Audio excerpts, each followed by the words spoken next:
Okay, thanks everybody, and thanks for letting me take the very last slot of the day. This is a little off my normal talk. I'm usually the hard-bitten MBA, show me the business plan, sorry we're not going to fund you, get it done now kind of guy. But we're going to take the other half. We're going to take a little bit of the emotional and heartfelt side of this because that's the right way to end the day. So my translations, of course, came from either Google Translate or AI. I forget which one it was, but here you go. Finding some joy in what we do, finding some fulfillment. The place I start here is what we do is hard. I think we heard all day about some of the challenges we have, stakeholder management. There's this pendulum that I see in companies all the time where the product managers are criticized for not being commercial enough. And so for the next 9 months, we all report to the sales team, and then we get criticized for not being technical enough, and for the next 9 months, we work for the engineering team, right? We got stakeholder management. Raise your hand if you have an engineering team big enough to do all the things that they need to do. Okay, come see me later. I think I have a long list of ads to your list. Many of us work for companies where the founder CEO blows up our roadmap every Tuesday and Friday, although time zones vary there, right? And because I'm a B2B enterprise guy, a lot of my work is in coaching chief product officers in how to deal with the politics of sales teams that have really, really big deals attached that need just this one tiny little feature that right? It's only 10 lines of code. I bet we can have it on Friday. The customer says there's 2 million euros for us if we can add teleportation to the product, right? So, the thing we do is hard, and it's not just you. We've all been through the imposter syndrome thing. We need to take a moment and a breath. In fact, when folks reach out to me and say they think they want to go into product management, honestly, I take the other side of that argument for the first 20 minutes because what are they thinking, right? But what we do is hard, and so it's important for us to be able to find some fulfillment, some joy, some reason to come in every day so it's not just hard, right? So here's the question for us: where do we find joy? And as I wander through organizations and talk to folks who are not on the product side, many of us are ex-engineers. I know I am. The engineers and developers are also often going to talk about, the interesting problems they've solved, or in some cases, how they can prove that they're smarter than all the other engineers, right? The architects are looking at some beautiful symmetry of systems. Our designers are trying to get inside the heads of our users and solve problems in more interesting ways. Anybody in finance here? I hope not. But a lot of the finance folks I work with believe in this theory that says we can truly forecast the next 4 years' worth of revenue to 9 decimal places, right? I don't know how to deal with that. Anyway, different folks find fulfillment, they find joy in different things, and because we're so cross-functional, and honestly we argue all the time as to what's in and out of product and whether we're really doing product work, it's often hard to find the personal goodness, the personal joy that lets us get through the complicated things we've seen already. So a couple of theories that I'm not really going to stick with. One is we do it for the money. Hint, there's other people at your company who make more money, and at least we think their jobs are a little easier, right? The Dunning-Kruger effect tells us that the less we know about their jobs, the easier their jobs are, right? But most of the senior engineers at your company make more than the individual contributor product managers, and I don't have any resentment at all that the enterprise sales folks at these companies make 3 times what I make for what I perceive to be perhaps easier work. But if you're in it for the money, I think there's other ways you can get there. Of course, we get paid well, we're rewarded, we can support our families here, but this isn't the fastest path to riches, right? There's another thing that often comes up, which is, and I've heard it today, and I hear it all the time, we as product folks have this tremendous desire for everyone else at the company to understand what we do and to appreciate it. And I think that's great. I just think it's mostly unrealistic. So let me tell you a side story here. Anybody been at at a cocktail party or a social event where someone, in this case a golf fanatic, boxes you in a corner and wants to spend about 20 or 30 minutes telling you all about their obsession, their favorite golf courses, and what color jacket you wear when you win, and the Scots versus the Americans, and all this other stuff, right? It could be political conspiracy theorists, could be Dungeons and Dragons players, whatever it is. They're going to spend the next 25 minutes talking to you about something that's really important to them, right? My observation, at least in enterprise B2B companies, is the folks on the go-to-market side that we work with are really not interested in Scrum and how we the 16 columns in our prioritization things, and they're not interested in the details of how we're cooking the food. They just want to know when the dinner's going to arrive and that it's hot, right? And so while we are desperate to have people appreciate and deeply understand what we do, I think that often puts the other person in the room in a place where they're either politely listening or they're not politely listening, right? And it's a great aspiration. But I find, and this is my personal point of view, but see what matches for you. I think we have to find something else out of this story that brings us fulfillment that works for everybody. So I want to put up a different picture. Here's a young lady playing a violin in front of an orchestra in a big concert hall somewhere, and it really doesn't matter where it is. Why am I showing you this picture? This is not us as product managers. This is our product, right? And in this concert hall, we as product managers are standing all the way in the back in the standing room in the dark, and nobody knows our name. But deep in our hearts, there is our product on stage, and the concert hall is filled with happy users and maybe happy investors and occasional Gartner folks who are going to write good things about it, and the rest of the company. And I think many of us, get our real satisfaction out of our products being the heroes, our products being on stage. And we take the backstage here, right? We're in the back where it's not so important about us, and so that requires that we leave our egos at the door. But it also means that we've had years of releases of this product to make it great. It grows up big and strong and plays championship football or music or whatever it does.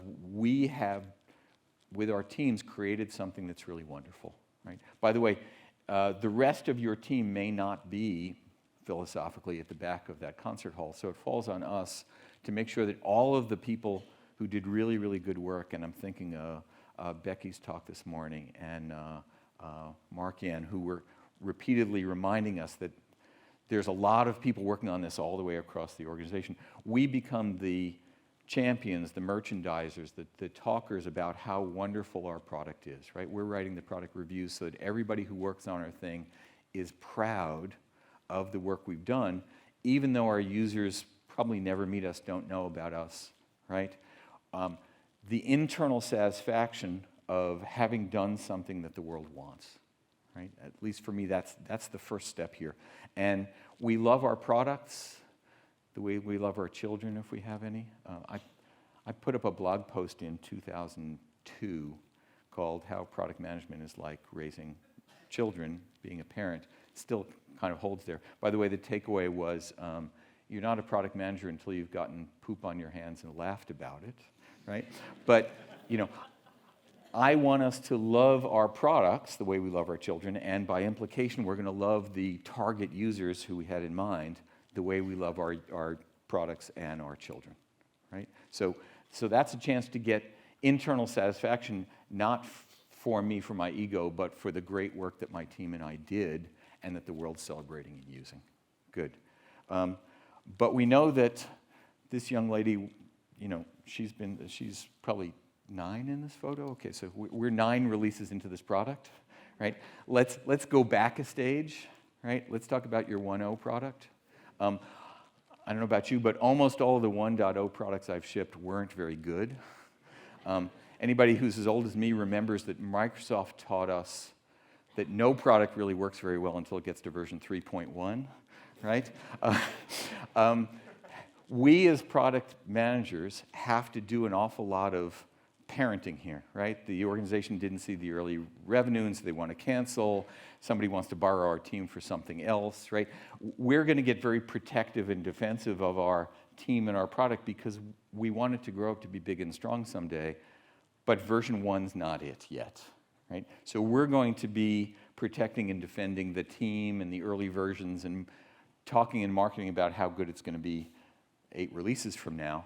But you know, if nobody else is looking out for it, we have to be looking out for it. So if we're really lucky, this product's going to grow up to be big and strong and be on stage in Carnegie Hall and make us proud. It doesn't always work that way. But again, I'm thinking of the parent metaphor here. We good so far? Okay, so let me pull us back one step, because my work for the last 25 years has been as a product leader or an interim CPO, where I'm actually one more step removed from not just the product, but the product managers. So I'm the one getting the newspaper review of how the concert went, because I wasn't even there, right? And so the question for me as a product leader is, how do we find joy in that job now that we don't even have our own products anymore, right? We've delegated, we've got a team, they're doing all the hard work. So the other picture I want to put up here is this one, right? Anybody knows about ladders? I see, again, my personal answer here is, for me, the greatest joy I can have as a product leader is to be training and coaching the next generation of product managers in the craft that we have, which is complicated and unbounded. And so there's a lot of talk about pulling folks up the ladder behind us, right? Because once you're in the product leader job, it's not your product anymore. There's a portfolio of things that your folks and their extended teams are working hard on to get launched and to bring to stage and get the love from their users, right? So we're, again, one more step removed from the direct joy of somebody saying that we're doing a good job. And the thing for me that honestly makes my week, sometimes it makes my month, is that every once in a while somebody reaches out to me that I haven't heard from in a while and says, you know, we had lunch back in 2014. You don't remember this, but you told me this thing, or you gave me this piece of advice, or you helped me get an interview, or you did X that turned out to be really important to me as a product manager or a product leader. Notice that's a real distance in time, because as a coach of product leaders now, again, I'm 3 steps away from that, which is how do we grow product leaders who grow product managers, who grow great products, who make users happy and satisfied so that we can get joy and fulfillment back through the chain here, if that makes sense. Good. So I want to ask everybody to do a little experiment with me, or it's an assignment, really. So take a moment. I don't know if you write things down on your phone or you got a piece of paper or something, but I'd really like you to think about the following. There's someone in your work history, in your background, in your growing up in the product world, who was a really big help to you, who you haven't talked to in 6 months or a year, and you haven't thanked in a while. And I'd really like everybody to make a note for themselves for who that person is. And when we're done here, after the party, because that's much more important and urgent, send that person a note, or whatever your technology is. It's text, it's Slack, it's whatever it is. But send someone a note that says, you may not remember, but you were really important to me at this moment, and I want to thank you for it. Right? And the reason I want to do that experiment is because, for me, that's the ultimate form of product management and product leadership joy, which is that we are all paying it forward. We're all training the next generation of product folks who are going to build great products that are going to make goodness in the world. And it's an opportunity for all of us to recognize that other people have pulled us up the ladder, and therefore there's the opportunity for us to pull up the next people behind us up the ladder, right?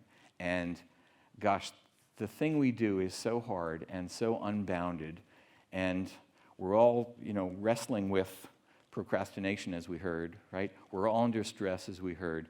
This is a narrow, odd, strange thing we do.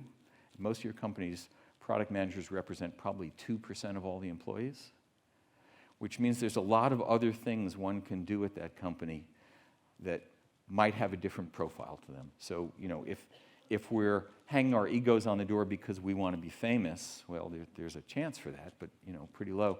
Other things we could be doing that might be easier or a better fit for our emotional framework. Right? Whoops, excuse me. So anyway, this is a moment for you to get back in touch with the folks who've helped you, pulled you up the ladder, and then for you to think about the folks who are behind you, who are going to need your help and your advice and your good point of view, and pay it forward. Good. Okay, so that's what I've got here, but of course, this has been almost all pictures, and I'm really a word guy, so we're going to do some takeaways with words, because that's what I like to do. And anybody reckon? I don't know if this translates internationally. That's a takeaway container. Okay. So a few points to make, right? I think what we do is really hard, and even more than that, it's hard to explain. Anybody been able to explain to their mom or their dad what we do? I've tried. Okay. You had your hand up. You want to share with the audience? Okay. Good. It's really hard. It's unbounded. It varies from place to place. I find that the B2B enterprise product world looks almost nothing like the B2C product world, the mass market consumer world, mostly because B2B enterprise companies have sales forces that get paid a lot of money to close really big deals, and the customers are always going to come up with something at the last minute. And for those of you who haven't heard it before, the definition of a millisecond is the time between when I, as a product manager, tell an enterprise salesperson they can't have what they need to close their deal, and it's escalated to the CEO, right? So what we do is hard, and it's hard to explain. And so if you thought that it was, the world was going to come to your feet and worship you because you're a product manager, maybe there's other things, right? Second is product wins are shared. Right? Product loss is often, we talk about, we use the we word when it goes well, right? My team that I love that's building all these great things that the world's going to use. And again, back to the extended team, back to Becky's point that it's not just your engineers and your designers, but it's your product marketers and your support people and all of the folks who are contributing to goodness for your users. Product wins are shared, and so we're stepping back to share the applause with the people who do the hard, real work, hands to keyboards, right, or mice or whatever it is. When things don't go so well, yeah, it's I, right? Third one is we, and I'm using the we word here, I really mean I, because I don't want to speak for anybody else, right? But I, and I hope many of us, we, find our fulfillment in growing and building great products. Not version 1, because they're not that good, but someday they're going to be big and strong and play at Carnegie Hall, right? And as a product leader, I'm hoping that a lot of us are getting our joy, our satisfaction, our fulfillment by teaching the craft, growing the team, and sending folks off into the world to do great products wherever it is they're going to be when it happens, right? And then the last one, that's my story. We all have our own stories. I think you want to look inside yourself and ask where the joy is for you. Because life is too short to do something that doesn't bring you some joy. And it isn't a fit for everybody, but I'm hoping it's a fit for most of the folks here, so that you're getting back in touch with the goodness, the happiness, the fulfillment that makes all of the hassles that we've heard about all day long worth it. So you don't go home and kick the dog or whatever your equivalent is. All right. I think we're done. That's me. I took the picture of my dog out. I don't know why I did that. I should have re-included that. That's how to find me. And we're done. It's party time.